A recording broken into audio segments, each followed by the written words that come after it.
Greetings, brothers and sisters. Well, we here again. We here again. We're gonna be continuing our little mini study that be going on here, the little series that we have running here that called "What Do Women Bring to the Table?" I'm your host, Dwayne Nelson, and without further ado, let's go and jump right down into it. But before we do, brothers and sisters, please like, share, subscribe, leave a comment, leave a comment,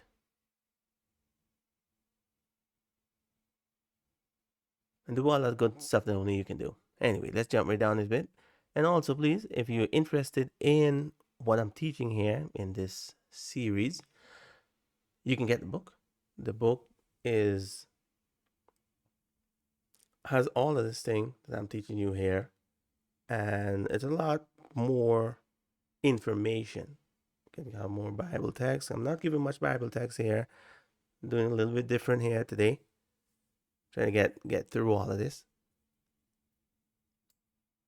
And I go through methodically showing you how these things actually um, is put together in the Word of God. What does it mean when it says the thing that it says, especially regarding the woman? Anyways, that's that. So let's jump right down to it. Today we're gonna be looking at how to cope with infidelity. I think this is very important because there is an epidemic out there as well on this subject. Infidelity is it's a sad thing. It's a sad thing.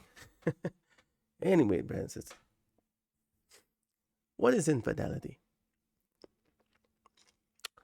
We have to go back to the first video when I first two videos when I explain what it is that a woman brings to the table, what it is that she offers a man, and what it is that the man offers a woman. So recapping that, the man offered a woman stability, security, and everything that he has.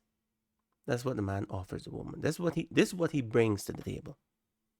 And he offered this until the day he dies. And that's the marriage one, right? From sickness to health, supposed to be until you're dead. But that's really not the case today. It's not the case. And what did the woman offer the man? She offered herself. She offered her womb. That is the one thing that she can offer the man. Her womb. The man marries the womb. And it sounds really bad when you think about it that way. But that is really what he is marrying. He is marrying the ability to leave a descendant with a woman. One woman. When a man decides to marry, all kind of things, he's calculating. He makes a whole lot of calculation that women doesn't even think about. And we already went through all of this in the first two videos. So please go ahead and check those videos out. If this is not sounding correct to you, check that video out before you actually watch this one. So today we're going to talk about infidelity. When a man or a woman, remember, when a man or a woman steps outside of the marriage vows, if a man do it, it is different than if a woman do it. Because remember, a man is offering his resource. This is what the man was supposed to do. This is what God commanded the man to do. You have to work for the woman. Because you follow her. So now she is the boss. And you is her slave. God told the woman that she has to bring forth a godly seed. That's her work. She don't have time to be out in the fields picking potatoes and all of this stuff. She has to bring forth. You cannot bring forth a godless seed, leaving it all to himself. You have to be there all the time to teach, guide the child. There's no way around this. This is why God told the man, you have to work, and she is going to stay home to raise up the seed. The man can't do it. The man has to go out and work. And he can take his children with him? Yeah, you can come here and work too. No. The woman's work is to raise up the seed of God. And today, women think that that is a blasphemous remark. Raise up seed? What do you think? I'm just here for children? That's the blessing that God give you. Didn't give that to the man.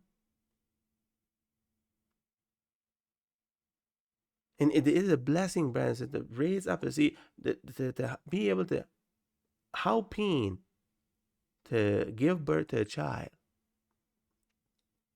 to be able to tell a man that I'm going to let you be the king. I'm going to let you be, and she has to let him be.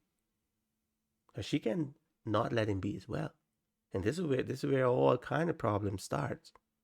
When a woman does not let the man be the king.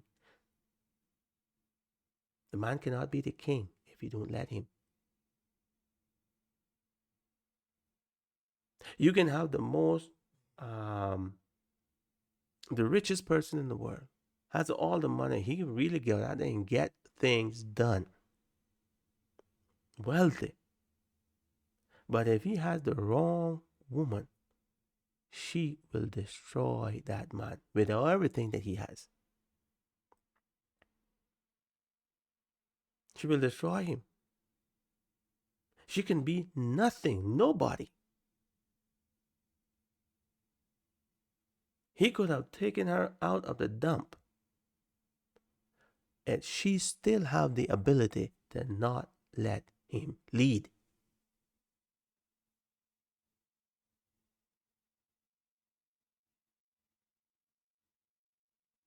She still have that ability. That is within her power.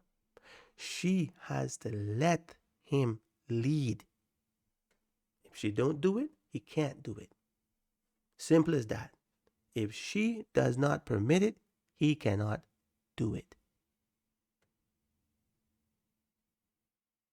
That is what took place when Adam sinned. He put himself under the authority of the woman. The woman has to put him over her. She has to do that. And she has to want to do that, because she cannot do it if she doesn't want it. If a woman does not want to put you above her, you will never be above her.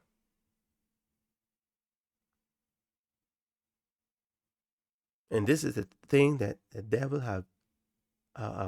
They're still deceiving women, because women today think that they are beneath the man. All of them, just about all of them, they all think the same, because they have been taught that way from birth. As soon as they learn how to talk, people are telling them, "Oh, you can't let the man be above you." This is the devil work, brothers and sisters. The devil get them as soon as they are able to speak. Start to teach them that. Most women doesn't even realize when they came to this epiphany, when they came to this great enlightenment, that they are beneath the man. When did you learn that? They don't know when that took place. That took place early on, brothers and sisters, early on. And usually it's women that is doing it. Women that is teaching the other children, other ladies, other women, this thing. Angry women.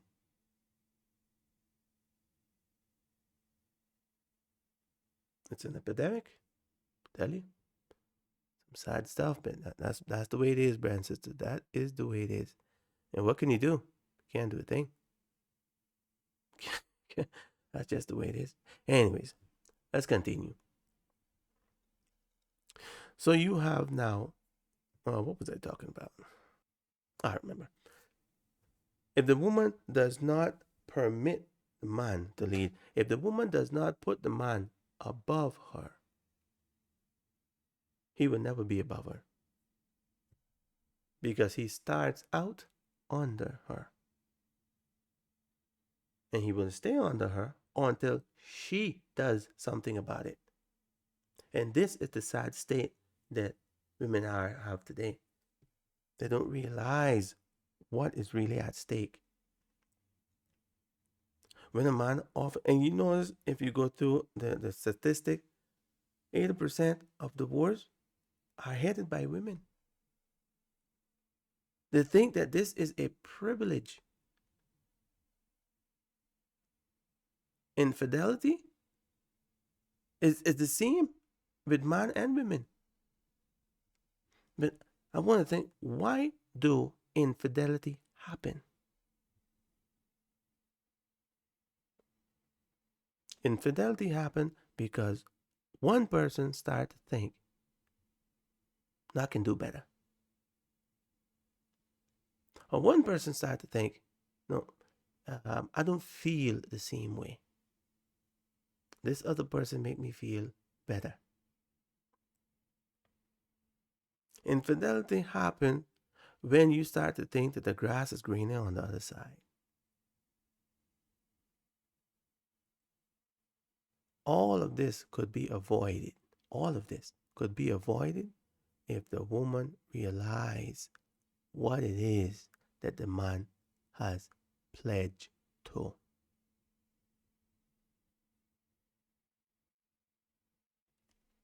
The Bible says, men, love your wife. Women, respect your husband. How does a man love his wife? How does he do it? You want to know how he do it? By providing. By taking care of her needs. What does it cost a man to do that? It costs him time, labor, sweat, and everything else in between. This is what it means for a man to provide for a woman. He has to go without. He has to put her first. So the man is out there working day in and day out. And the woman is alone at home thinking, he doesn't even see me no more. Man come home tired. Everything that he is doing is for her. Everything that he's doing is for her because he know the pledge that he did when he got down on that knee. Problem is, the woman does not know. She does not realize what that person has pledged to do. Things are going to change. For him to provide, he can't spend as much time with her. Because he's not just providing for her, he also has to provide for the kids.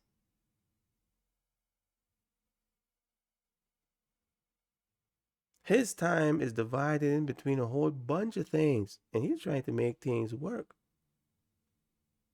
This is what is happening, brothers and sisters. When one stops seeing the sacrifice that the other is making and only look at my sacrifice, I'm doing this, and he's not doing this, and she's not doing this, and I'm doing this, and that's when infidelity creeps in. You start to think, well, I'll get someone else to pay me attention.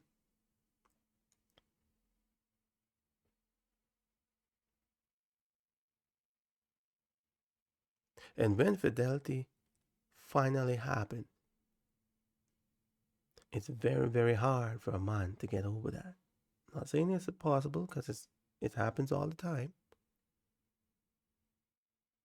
But the depth of the deception that a man's feel is higher, way higher than the depth of the deception that a woman feels. Because the man does everything. He gives everything, and he only expects one thing from the woman. One thing. Fidelity.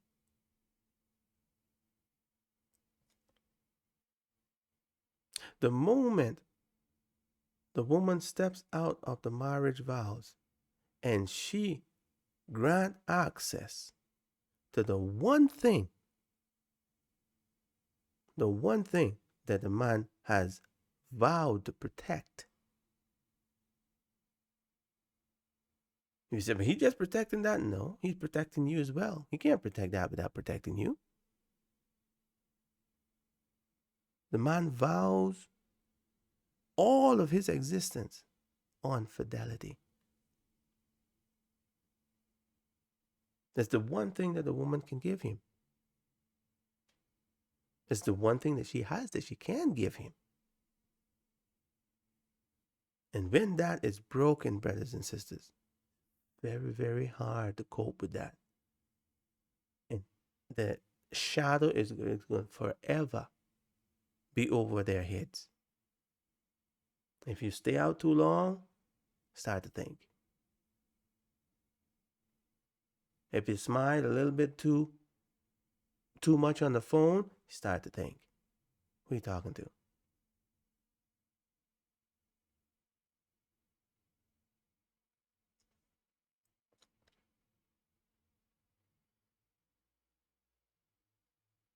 So how do you cope with this if it happens? First of all, you need God.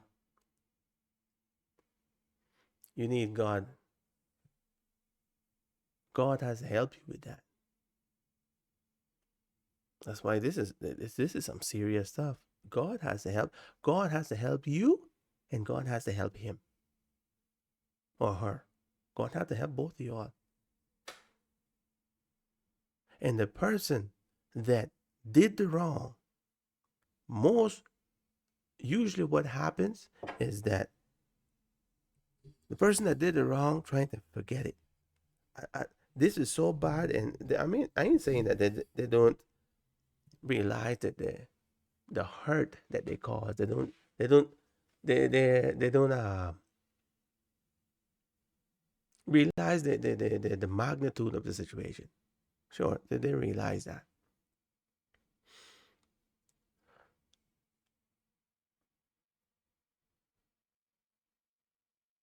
But what tends to happen is they try to forget. If I just stop talking about it, he's gonna forget about it. He's gonna forget about it. She's gonna forget. We just ignore that. I just try to switch the conversation. That is the worst thing to do. That right there, that is divorce waiting to happen. The way you cope with something like this is you have to humble yourself. You're going to hear a whole lot of things that you wish you have never heard.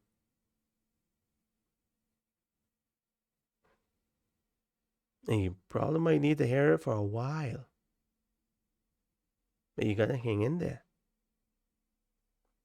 Because for this to go away,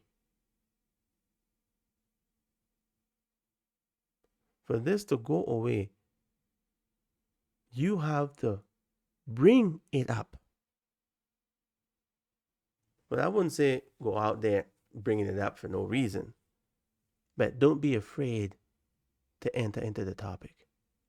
And always be looking to enter into the topic until the other person doesn't want to do it.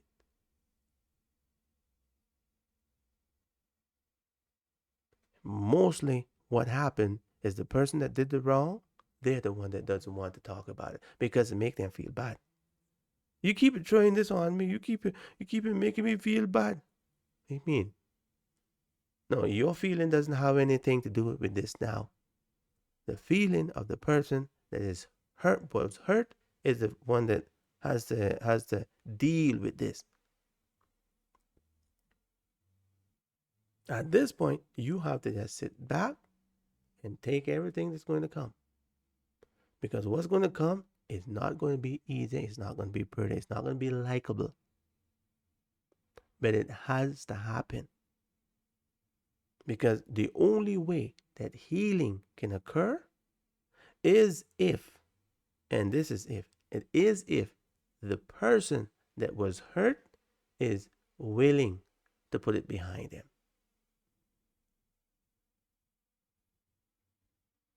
Because the person that was hurt gonna always be hurt if you don't let them speak about it.